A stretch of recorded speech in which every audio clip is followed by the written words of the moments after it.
பூங்காற்று நேயர்களுக்கு வணக்கம். இந்த சம்மர் சீசன்ல நான் மோஸ்டா பார்த்த பிரச்சனை என்னோட கிளினிக்ல என்ன அப்படின்னு பார்த்தோம்னா, பாதத்துல ஏற்படுற கொப்பளங்கள் தான். ஸோ இந்த கொப்பளம்னா என்ன அப்படின்னா, நம்மளோட ஸ்கின்ல இருக்கிற அவுட்டர் லேயருக்கு அடியில நீர் வந்துட்டு சேருது. ஒரு வாட்டர் பலூன் மாதிரி. அதுக்கு அடியில் இருக்கிற சதை டேமேஜ் ஆயிருக்கிறதுனால அதுக்கு ஒரு ப்ரொடெக்டிவ் குஷன் மாதிரி ஃபார்ம் பண்ணி இந்த கொப்பளம் ஃபார்ம் ஆகுது. இது சாதாரணமாக நம்ம எல்லாருமே எக்ஸ்பீரியன்ஸ் பண்ணியிருப்போம். ஒரு சுடு தண்ணினாலேயோ இல்லாட்டி வந்துட்டு நம்ம சமையல் பண்ணும்போது தாளிக்கிறதுனால நெய் எண்ணெய் பட்டோ கையில் எங்கேயாவது கொப்பளங்கள் வந்திருக்கலாம். ஸோ அந்த மாதிரி கொப்பளங்கள் வந்துட்டு தன்னால் ஈஸியாக மோஸ்ட் ஆஃப் த டைம்ஸ் வந்துட்டு ஆறிடும். பட் ஆனால் டயபெட்டிக் பேஷண்ட்ஸில் the story is different. So இவங்களுக்கு என்ன நடக்குது அப்படின்னா, ஏற்கனவே சொன்ன மாதிரி நரம்பு பாதிப்பு ஏற்படுது. ஸோ நரம்பு பாதிப்புனால ஃப்ரிக்ஷன் ஜாஸ்தி ஆகுது. சில இடத்துலலாம் மட்டும் அழுத்தம் ஜாஸ்தியாக இருக்கிறதுனால ஃப்ரிக்ஷன் ஜாஸ்தி ஆகுது. அண்ட் அந்த ஃப்ரிக்ஷனை வந்துட்டு அவங்க இக்னோர் பண்ணுறதுனால அவங்களுக்கு அங்கே சூடு ஜென்ரேட் ஆகி கொப்பளம் ஃபார்ம் ஆகுது. இன்னும் சில பேருக்கு பாதத்தில் ரத்த ஓட்டம் கம்மியாக இருக்கிறதுனால அந்த இருக்கிற ஸ்கின் ஃப்ரெஜைலாக இருக்கலாம். ஸோ இந்த மாதிரி இருக்கிற ஃப்ரெஜைல் ஸ்கின் ஈஸியாக வந்துட்டு இந்த மாதிரி காயம் ஏற்படலாம், கொப்பளம் வரலாம். அண்ட் மூணாவது காரணம் என்ன, மோஸ்ட் இம்பார்ட்டன்ட் ரீசன் என்ன அப்படின்னு பார்த்தோம்னா, இந்த சுகர்னால பாதத்தில் ஏற்படுற ஷேப் சேஞ்சஸ். நிறைய டிஃபார்மிட்டிஸ் பற்றி நம்ம ஏற்கனவே வீடியோஸில் பார்த்துருக்கோம். ஸோ இந்த மாதிரி பேஷண்ட்ஸ்க்கு விரல்கள் மடங்கி இருக்கலாம், ஆர் அவங்களோட கட்டை விரல் வந்துட்டு சைடில் டீவியேட் ஆகிருக்கலாம், ஆர் அவங்களோட நடுப்பாதம் கீழே இறங்கி வந்து மிட்ஃபுட் கொலாப்ஸ் ஆகிருக்கலாம். ஸோ இந்த இடத்துலலாம் வந்துட்டு அவங்க சாதாரணமாக நடக்கும்போது இதர் வித் ஆர் வித்தவுட் செப்பல் நடக்கும்போது ப்ரெஷர்ஸ் ரொம்ப ஜாஸ்தியாக இருக்கும். ஸோ அந்த ப்ரெஷரை வித்ஸ்டாண்ட் பண்ண முடியாமல் அந்த ஸ்கின் வந்துட்டு ஒரு பிளிஸ்டர் மாதிரி ஃபார்ம் ஆகும். ஸோ இதுக்கான காரணங்கள் என்ன அப்படின்னு பார்த்தோம்னா, நிறைய ரீசன்ஸ் இருக்குது. பட் மோஸ்ட் காமனாக பேஷண்ட்ஸ் சொல்கிற ரீசன் என்ன அப்படின்னா, புதுசாக நான் ஒரு செப்பல் வாங்கினேன், அதை போட்டுட்டு நடக்க ஆரம்பித்தேன், ஆர் டைட்டான வந்துட்டு ஃபுட்வேர் போட்டுட்டு ரொம்ப நேரம் நான் நின்னேன் ஆர் நடந்தேன் அப்படிங்கிறது தான் காரணமாக இருக்கும். பட் இன்னும் சில பேஷண்ட்ஸ்க்கு வந்துட்டு என்ன காரணம்னு அவங்களுக்கே தெரியாது. ஸோ இந்த மாதிரி இருக்கிற பேஷண்ட்ஸ் என்ன பண்ணியிருக்கலாம் அப்படின்னு பார்த்தோம்னா, வெறும் காலில் எங்கேயாவது நடந்து போயிருக்கலாம். அவங்க வீட்டு மொட்டை மாடிக்கு போய் துணி காய போட்டிருப்பாங்க. இருக்கிற வெயிலில் அவங்களுக்கு எவ்வளோ சூடுங்கிறது காலில் அந்த ப்ரொடெக்டிவ் சென்சேஷன் இல்லாததுனால அசஸ் பண்ண முடியாது.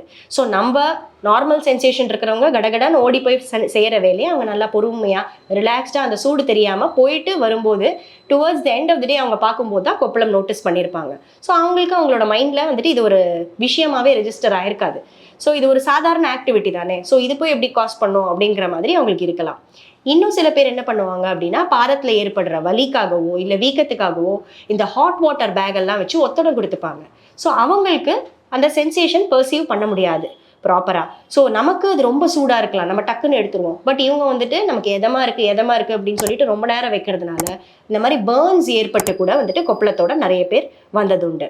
இன்னும் சில பேர் வந்துட்டு ரொம்ப தூரம் நடப்பாங்க. ரொம்ப தூரம் நடந்தால் கூட இந்த ஃப்ரிக்ஷன்னால அவங்களுக்கு கொப்பளம் ஏற்படலாம்.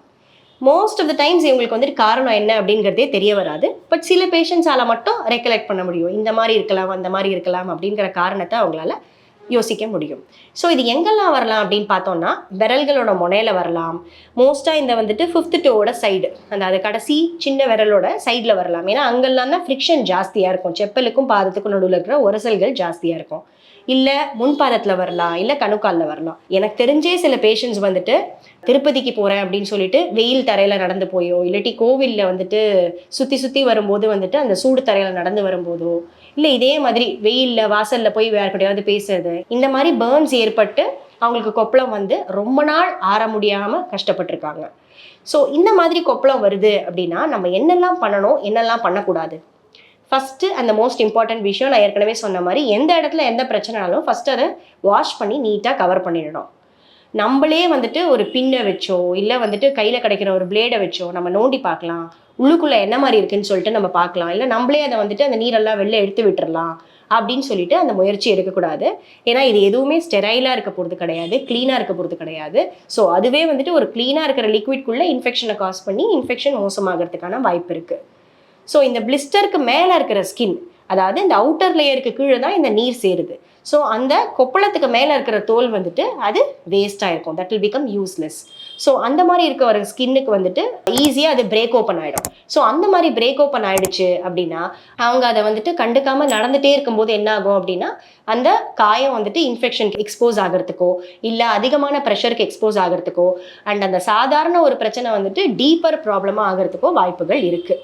ஸோ உங்களுக்கு பாதத்தில் எங்கேயாவது கொப்பளம் இருக்குது, அதை சுற்றி வர சூடு இருக்குது, இல்லை அந்த கொப்பளத்துக்குள்ளே இருக்கிற நீர் வந்துட்டு பார்க்கறதுக்கு கொஞ்சம் பிளட் மிக்ஸ்டாக இருக்குது, நார்மல் கிளியர் லிக்விட் மாதிரி இல்லாமல் கொஞ்சம் பிளட் மிக்ஸ்டாக இருக்குது, அண்ட் உங்களோட பாதத்தில் வீக்கம் இருக்குது, சூடு இருக்குது அப்படின்னா இதெல்லாம் வார்னிங் சைன்ஸ். ஸோ நீங்கள் வந்துட்டு வீட்டில் இருக்கக்கூடாது, உடனே போய் உங்களோட டாக்டரை பார்க்கணும் அப்படிங்கிறதுக்கான அறிகுறி. ஸோ உங்களோட டாக்டரை நீங்கள் போய் பார்க்கும்போது அவங்க என்ன பண்ணுவாங்க அப்படின்னா, ஃபஸ்ட்டு அந்த கொப்பளத்தில் இருக்கிற நீர் எல்லாத்தையும் வெளியில் ரிலீஸ் பண்ணி விடுவாங்க, அண்ட் மேலே இருக்கிற அந்த யூஸ்லெஸ் ஸ்கின்னை வந்துட்டு ரிமூவ் பண்ணி விடுவாங்க. ஸோ அதை ரிமூவ் பண்ணும்போது தான் நமக்கு actual extent of the problem என்னங்கிறதே தெரியும். சாதாரண சின்ன கொப்பளம் மாதிரி இருக்கும், but most of the times என்ன இருக்கும்னா அதுலேருந்து கொஞ்சம் நீர் வடிஞ்சிருக்கும். பட் ஆனால் அந்த எக்ஸ்டென்ட் ஆஃப் ப்ராப்ளம் வந்துட்டு நம்ம அந்த வெளியில் இருக்கிற ஸ்கின்னை எடுத்துகிட்டு உள்ளே பார்க்கும்போது தான் நமக்கு அது எவ்வளோ பெரிய காயங்கிறதே தெரிய வரும். பேஷண்ட்டுக்கு அது ஷாக்கிங்காக கூட இருக்கலாம். ஸோ அந்த மாதிரி நம்ம அந்த வூண்டை எக்ஸ்போஸ் பண்ணதுக்கப்புறம் அதுக்கான அப்ராப்ரியேட் ட்ரெஸ்ஸிங்ஸை ஸ்டார்ட் பண்ணுற மாதிரி இருக்கும்.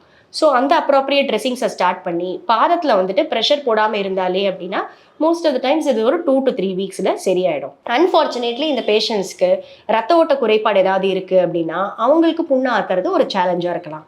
இந்த மாதிரி பேஷண்ட்ஸ்க்கு ஒரு வேளை ஊண்டோட சைஸ் பெருசாக இருக்குது, இல்லை ஊண்டோட கலர் நல்லா இல்லை அப்படின்னா காலில் ரத்த ஓட்டத்தை கொண்டு வரதுக்கான ப்ரொசீஜர் தேவைப்படலாம்.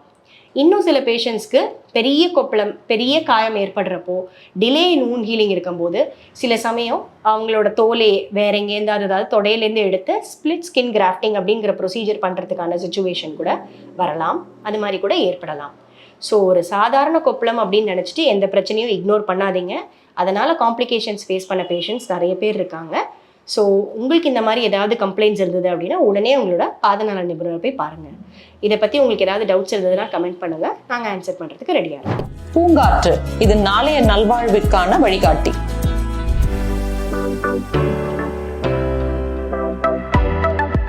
தொடர்ந்து எங்களோட வீடியோக்களை பார்க்கறதுக்கு பூங்காற்று சேனலை சப்ஸ்கிரைப் பண்ணுங்கள் அண்ட் ஃபாலோ பண்ணிடுங்க.